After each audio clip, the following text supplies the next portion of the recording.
I'm Sophie Weber and I graduated from Monash Architecture in 2014. I was drawn to architecture because I had a love of science and art, and I felt like Monash integrated both the practical, technical sides with also a creative and artistic side. The thing I loved about the course was the way they kept us together as one cohort, where we all shared the same subjects and presentations.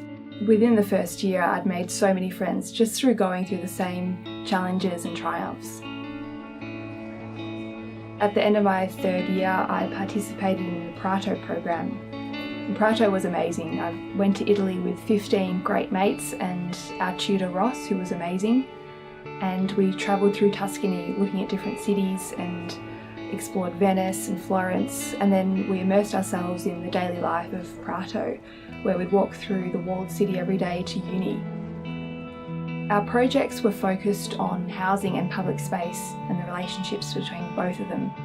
By the end of the experience, we had learnt so much about Italian cities and sort of how we can relate that back to Melbourne as well. After graduation, I moved to Sydney, where I started working for Lendlease and I worked within their design group. After 2 years, I registered with the New South Wales Board of Architects. Working for a builder developer exposed me to the wider industry, so I was able to see how architecture fit within a larger group of stakeholders. Now I work for a smaller builder developer in Melbourne as a design manager. The role requires me to coordinate architects with structural engineers and all other design consultants.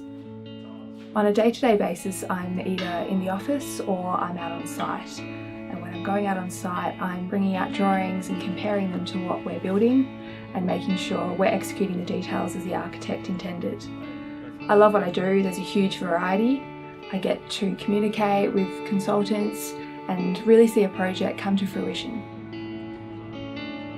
My time in Prato has definitely shaped the way I think about urbanism in Melbourne. I find I have a greater appreciation for high density living, and I can see the important role that a piazza plays. In the future, I'd like to pursue design management and oversee some small scale housing developments.